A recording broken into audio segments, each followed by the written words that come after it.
नमस्कार साथियों।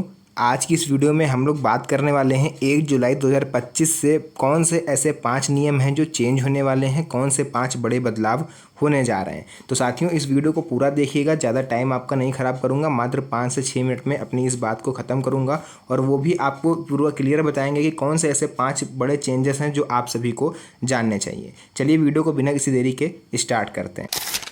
तो यहाँ पर आप लोग को लेकर के आ चुके हैं सीधे अपने मोबाइल फ़ोन की स्क्रीन पर और यहाँ पर आप लोग पढ़ सकते हो, लिखा है यूपीआई चार्जबैक का नियम। जी हाँ साथियों, ये पहला नियम होने वाला है यूपीआई चार्जबैक का नया नियम। अब तक की क्या होता था कि अगर किसी ट्रांजैक्शन पर चार्जबैक का क्लेम आपका रिजेक्ट हो जाता था। देखिए आप में से बहुत लोग होंगे जिन्हें ये चार्जबैक के बारे में नहीं पता होगा कि यूपीआई क्या, चार्जबैक क्या होता है। देखिए यूपीआई से आप लोग पेमेंट करते हो, आप कुछ लेने गए, आपने पेमेंट कर दिया 10, 20, 50 रुपये का आप पेमेंट करते हो। लेकिन कई बार क्या होता है कि आपने पेमेंट तो कर दिया लेकिन वो सर्विस आपको नहीं मिली। फॉर एग्जांपल आपने ऑनलाइन टिकट बुक किया, तो आपने टिकट तो बुक किया, आपके पैसे भी कट गए लेकिन वहाँ से आपको टिकट नहीं रिसीव हुआ। या फिर आपने रिचार्ज कर दिया, आपके पैसे कट गए बट वो आपके रिचार्ज है वो आपका हुआ नहीं, मतलब जिस सर्विस के लिए आपने पेमेंट किया था वो सर्विस आपको नहीं मिली और पैसे भी कट गए। तो उस केस में आप अपने पैसे जो है वो वापस पाने के लिए एक अपील करते हो जिसको हम लोग बोलते हैं यूपीआई चार्जबैक। तो देखिए इसमें क्या होता था कि बैंक को national payment corporation of India से अनुमति लेकर उस केस को दोबारा प्रोसेस करना पड़ता था। जैसे आपका स्टेट बैंक में अकाउंट है, आप एटीएम से पैसे निकालने गए, आपने यूपीआई से पैसे वहाँ निकाल लिए, अब पैसे तो कट गए लेकिन एटीएम से पैसे निकले नहीं। आपको पता होगा कि अब यूपीआई से भी एटीएम से पैसे निकल जाते हैं। तो इस केस में कई बार ऐसा देखा गया कि पैसे तो कट जाते हैं लेकिन कैश नहीं निकलता। तो इस केस में आपने कंप्लेन करी। अब बैंक क्या करेगा, बैंक एनपीसीआई से अनुमति लेता है, जो national payment corporation of India होता है। वहाँ से अनुमति लेने के बाद केस को दोबारा प्रोसेस करता था। लेकिन 20 जून 2025 को घोषित नए नियम के मुताबिक अब बैंक जो है वो खुद ही सही चार्जबैक क्लेम्स को दोबारा प्रोसेस कर सकते हैं। इसके लिए उन्हें एनपीसीआई से मंजूरी का इंतजार नहीं करना होगा। इससे उपभोक्ताओं को ज़्यादा तेज और प्रभावी समाधान मिलेगा। पहले क्या होता था, आपने अपील करी कि भैया हमें पैसा वापस चाहिए, हमें सर्विस हमारी जो हुई थी वो हमको मिली नहीं। तो ऐसे में बैंक उसको चेक करता था, अगर वो सही होता था तो उसको एनपीसीआई से अनुमति लेने के लिए भेज देता था कि आप अनुमति दें तो हम इनका पैसा वापस करें। ऐसे में एनपीसीआई से अनुमति लेने में ही उनको महीना भर निकल जाता था, जिस वजह से यूज़र्स को परेशानी होती थी। तो अब बैंक को ये अधिकार दे दिया गया है कि वे खुद ही इसको प्रोसेस कर सकते हैं।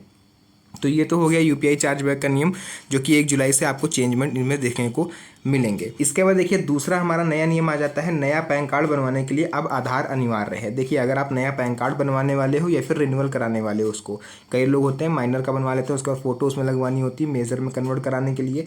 तो अब कोई भी व्यक्ति अगर नया पैन कार्ड बनवाना चाहता है तो उसके पास आधार कार्ड होना अब जरूरी होगा।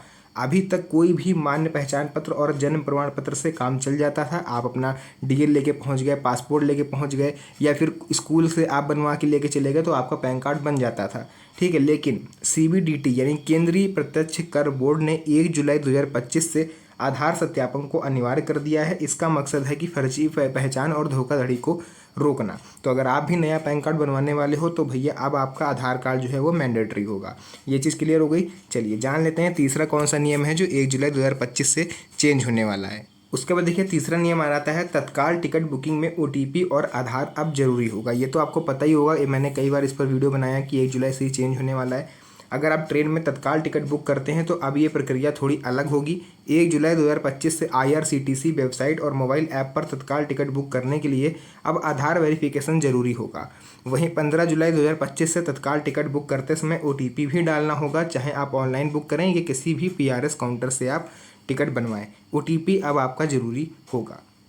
इसके अलावा अधिकृत टिकट एजेंट अब बुकिंग विंडो खुलने से 30 मिनट तक अब उसमें तत्काल टिकट बुक नहीं कर सकेंगे। एसी क्लास टिकटों के लिए सुबह 10 बजे से 10:30 बजे तक बुकिंग चलेगी और नॉन एसी टिकट के लिए यानी स्लीपर क्लास के लिए सुबह 11 से 11:30 बजे तक ये प्रतिबंध रहेगा। यानी इस बीच जो दलाल होते हैं, जो बाहर जो एजेंट होते हैं, वो टिकट बुक नहीं कर सकते। तो ये रहा हमारा तीसरा नियम। आइए आपको बता देते हैं चौथा ऐसा कौन सा नियम है जो 1 जुलाई 2025 से चेंज होने जा रहा है। तो चौथा नियम देखिए आ जाता है, जीएसटी रिटर्न में भी नियम सख्त कर दिए गए हैं। यानी अगर आपका कोई धंधा पानी है, कोई बिजनेस है, आप उसका टैक्स देते हो, थोड़ा बहुत भी टैक्स देते हो यानी जीएसटी पे करते हो, तो जीएसटी नेटवर्क यानी जीएसटीएन ने घोषणा की है कि जुलाई 2025 से जीएसटीआर 3B फॉर्म को एडिट नहीं किया जा सकेगा। आपको बता दें कि ये वो वाला फॉर्म होता है जो लोग टैक्स जमा नहीं करते और पिछले टैक्स को फाइल करने के लिए आगे टैक्स बढ़ाते हैं। पूरा आपको समझ में आएगा। देखिए इसके अलावा अब कोई भी करदाता 3 साल बाद पिछली तिथि का जीएसटी रिटर्न फाइल नहीं कर सकेगा, ये चीज़ होती है। यानी कि बहुत लोग ना इस साल टैक्स नहीं दिया चलो अगले साल दे देंगे, अगले साल नहीं दिया चलो अगले साल दे देंगे, तो वो उनका इकट्ठा होता जाता है, जिस वजह से बाद में गवर्नमेंट को रिकवरी करने में परेशानी होती है। तो अब ये नियम बंद कर दिया गया है। यह नियम कई रिटर्न फॉर्म्स पर लागू होगा, जैसे GSTR1, GSTR3B, GSTR4, GSTR5। ये टैक्स के टाइप होते हैं जीएसटी के। इस बदलाव का उद्देश्य समय पर रिटर्न भरने की आदत को बढ़ावा देना है। देखिए अब पेनाल्टी तो आप पर पड़ती थी, जुर्माना भी पड़ता था, आप देर से भरते थे, लेकिन अब उसको सिस्टम को धीरे धीरे बंद किया जा रहा है। इसका मकसद केवल इतना है कि आप समय पर अपना रिटर्न जो है वो फाइल कर पाएँ। इसके अलावा देखिए 5वां नियम आ जाता है HDFC बैंक के क्रेडिट कार्ड यूजर्स के लिए बड़ी खबर है। 1 जुलाई से HDFC बैंक के क्रेडिट कार्ड धारकों के लिए नए चार्ज और रिवॉर्ड पॉलिसी में बदलाव किए जा रहे हैं। अब अगर महीने में आपके खर्च 10,000 रुपये से ज़्यादा होता है, यानी आप क्रेडिट कार्ड की सहायता से 10,000 रुपये से अधिक का पेमेंट करते हो, तो 1% आपको अतिरिक्त शुल्क अब देना होगा। इसके अलावा 50,000 से ज़्यादा यूटिलिटी बिल, 10,000 से अधिक ऑनलाइन गेमिंग, 15,000 से अधिक फ्यूल खर्च और शिक्षा या किराए से संबंधित थर्ड पार्टी पेमेंट पर भी अब 1% का आपको शुल्क देना पड़ेगा।